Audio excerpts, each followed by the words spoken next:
é que nós temos uma igreja colada na outra e temos tanta gente no mundo desse jeito? Tem algo errado. Porque a igreja está fechada. Está fechada, sabe por quê? Porque ela não consegue ultrapassar a barreira. Ela não consegue ter a revelação. E é isso que nós temos que buscar, a revelação de como caminhar, de como ultrapassar a barreira dos limites.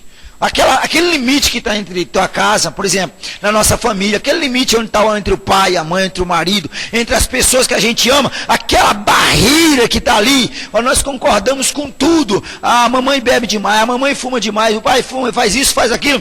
Você vai concordando com essas coisas e você não pede uma revelação para atingir o bom propósito de Jesus Cristo, que é ganhar a alma. Que é ganhar aquela alma. Temos que ganhar a alma. O objetivo nosso, nós ficamos felizes em ver desse domingo agora, pessoas novas na igreja. Por quê? Porque nós estamos fazendo um bom propósito. E isso é o nosso objetivo.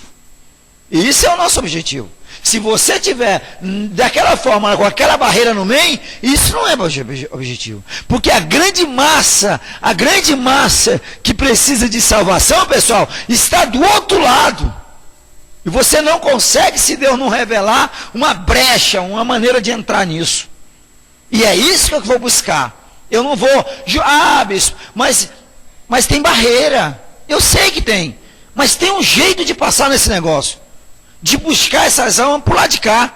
De fazer com que elas voem para cá. De abrir uma brecha para vir. E é isso que nós estamos precisando nesses últimos dias. De uma brecha que passe as almas por lá de cá. Que elas venham para cá, que elas venham buscar. E aí, para isso, os ganhadores de alma, eles têm que ter propósito. Propósito. Acaba tá dizendo, não tem jeito, irmão. Tem jeito. Não, dói não. Você vai ver o milagre. Fazer que nem o pastor Daniel. Ele disse, se a senhora for lá e não receber, quando eu passar aqui de novo, a senhora pode fechar a porta na minha cara. Olha aí. Boa, isso. Desafia mesmo. Se a senhora não receber, quando eu passar, não, a senhora pode trancar a porta. E que sai gritando no meio de todo mundo dizendo que eu sou doido, que eu não falo que eu falo é mentira. Vou falar. Aí a pessoa vai começar a acreditar em você. Porque você está tendo uma revelação grande, entendendo que Jesus é rei e que ele só pisar nessa casa, no lugar onde você está convidando, ele vai receber o milagre dele. Mas você tem que empolgar ele, não é receber o desânimo dele, né? Não tem jeito. Tem. Quem experimenta fazer isso no seu casamento, no seu pai, na sua mãe, nos seus vizinhos, para você ver uma coisa. Experimenta reagir. Hoje é hoje. Hoje não tem jeito. Você precisa ir lá. A pessoa está reclamando de doença do teu lado. Aí mas assim mesmo, eu fui no hospital, fiz um bocado de exame, fiz isso, fiz aquilo, e a pessoa diz, mas Jesus cura. A pessoa às vezes nem tem coragem de dizer isso, sabia? Às vezes nem tem coragem de dizer isso. Então já que você não tem coragem de fazer, diga que no teu lugar está acontecendo. Bispo, se vier não acontecer, você pregou, foi o nome de quem? Foi o nome do bispo ou do rei, Senhor? Porque se for dele, ele vai honrar o nome dele. Agora, se pregou o meu nome, não vai dar certo. Então, a igreja, ela está fechada a isso. E vocês observam por nós aqui. Enquanto nós ficarmos desse jeito, o número nosso será aquele ali. Enquanto nós continuar fechado para nós mesmos, fechado como muitos estão aí, se fechando, achando que o maior objetivo da igreja hoje é falar em línguas estranhas. O maior objetivo da igreja é ganhar almas. E essas almas não é só, é frutos que permaneçam. Vocês estão me entendendo o que eu estou falando? Então, quando você vai visitar alguém, você tem que visitar alguém com certeza. Certeza. Se você não tem certeza, nem adianta fazer. Você não tem certeza nem para você, imagina para passar para os outros. Não é? E é por isso que nós vimos resultados importantes nesse domingo. E nós vamos ver muito mais. Porque nós vamos atingir esse alvo. Esse é o grande propósito. Nós só vamos ver os grandes milagres quando nós nos atirarmos nessa fé. Nessa fé de acreditar que Jesus cura realmente. Não é uma conversa a mais, é uma certeza. E de 10, 20 pessoas que vierem, algumas vão permanecer. Sabe por quê? Porque vão ver Deus operar. E a gente vai cativar isso. Por isso que precisamos de pessoas que desenvolvam a palavra com poder. não é uma conversa, não é uma coisa, é alvo, propósito. Propósito que ele estabeleceu em Cristo. Esse é o nosso propósito. E nós precisamos de uma A revelação, pessoal, a revelação de Deus, ela abre brecha. Por que você acha que nós estamos aqui? Porque nós recebemos uma revelação de Deus. Ela abriu brecha. Mas foi para nós ou para quem não conquistou a gente? Foi para nós ou foi para quem teve coragem de nos convidar? Teve coragem de enfrentar? Está aqui a Leidiane. Será por que a Leidiane está aqui? Por que você está aqui, Leidiane? Porque nós tínhamos coragem de enfrentar. Foi com conversa, com falar em línguas estranhas, pastor Francisco, que nós fomos buscar a Leidiane quando ela estava lá naquela situação? Foi falando em línguas estranhas, cantando harpa? Com o que foi que nós fomos para lá? Com poder. É por isso que ela está aqui. Entendeu? Por isso que ela está aqui. Você só pode estar no caminho de Jesus Cristo se alguém tiver coragem de buscá-lo, de fazer, de determinar, de falar. O cara está falando, tu está falando mais alto. O cara veio e falou para mim e disse: bispo, é que o senhor não sabe. Eu não quero nem saber, eu só sei uma coisa, que se o senhor for lá hoje, o senhor não pisa naquela porta daquela igreja e sem receber um resultado. Pode ir, ou então o senhor nunca mais venha. Pode ir embora. Eu lá na Pixuna, esses dias, a igreja lotada, eu falei isso. De pessoal, se você não estiver recebendo nada nessa igreja, vocês podem ir embora e não volta mais para cá não. Precisa vir mais não. Você vai fazer o que aqui? Fazer o quê?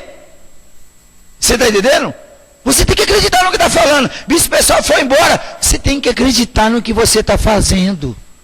Ou você então não vai fazer nada. Entendeu? A gente segue uma visão morta. A visão de Jesus Cristo era uma visão para a morte. Nós seguimos a visão para a morte. Então, a Bíblia diz que ainda que você morra, ele ressuscita no último dia.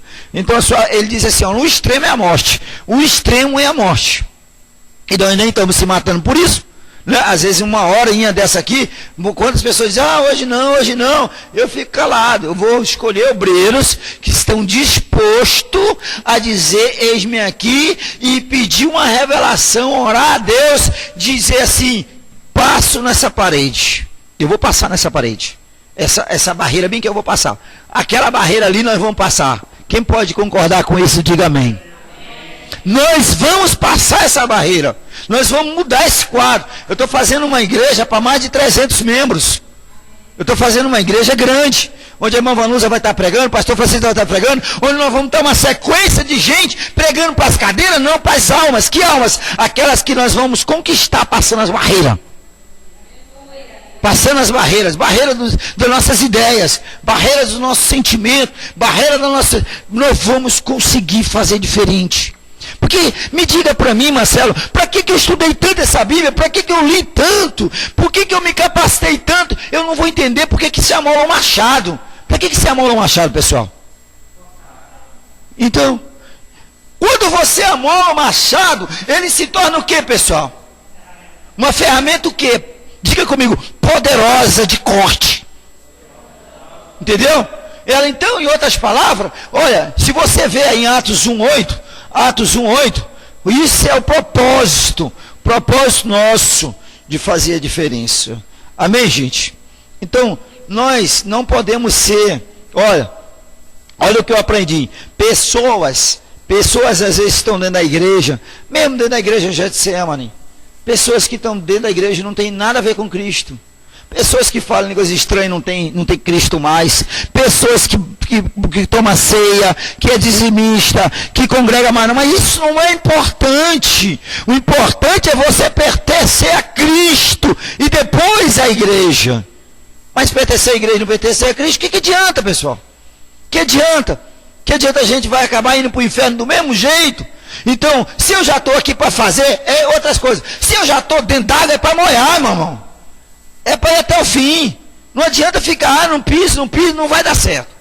Eu congrego na minha igreja, eu acho tão boa a minha igreja e tal. Pois é, você pode até estar congregando na igreja, mas você está com Cristo?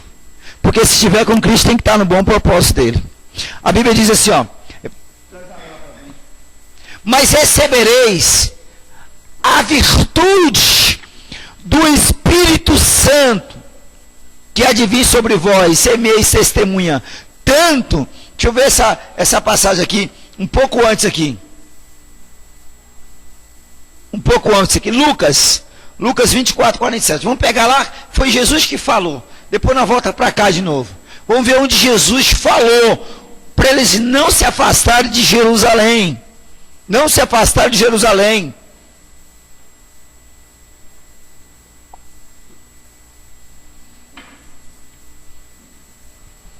(24, 47) diz: em seu nome se pregar-se-á o arrependimento, a remissão dos pecados, e todas as nações, começando por Jerusalém. Eu queria aquela passagem.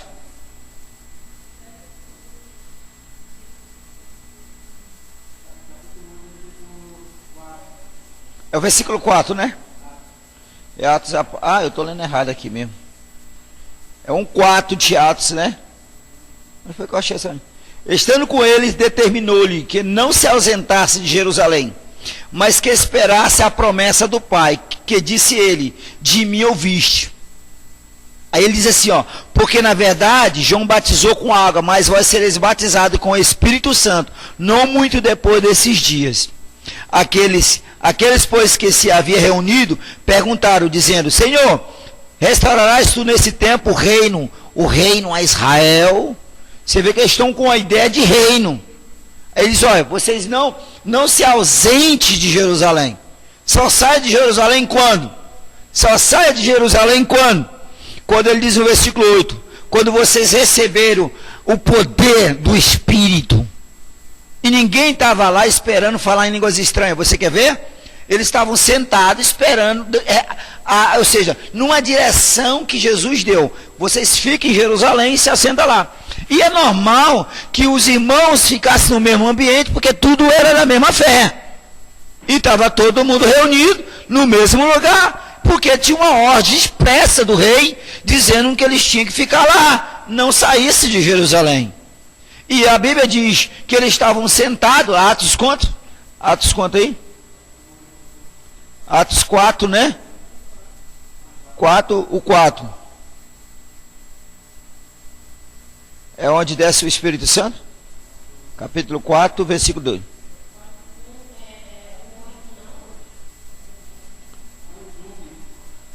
Capítulo 4. É o 2:1.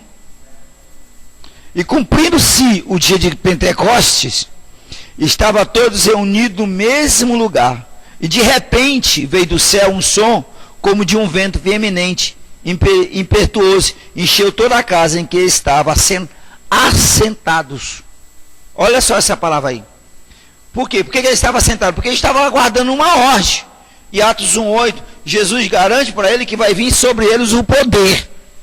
E falar em línguas estranhas foi o que, gente? Foi uma coisa extra. Mas o objetivo da descida do Espírito Santo sobre a nossa vida é vir poder sobre a nossa vida. Diga comigo assim: poder. Tinha um menino na Bíblia chamado Davi. É lá em 2 Samuel, 1 Samuel 16, 1 Samuel 16, 13. Olha só, 16, 13, que ele estava apacentando ovelhas. Ele não tinha Espírito Santo, ele não tinha poder. Esse menino estava lá apacentando as ovelhas. E quando chega o profeta, o sacerdote na sua casa, e pergunta quem é que está ali na condição de ser rei, porque ele está aí na procura de um rei, vê os filhos da casa e não se agrada nenhum, manda chamar o menino. Podia ser qualquer um, mas ele procurou alguém que tinha um coração disposto a lutar. Você está entendendo, irmão? Então eu fico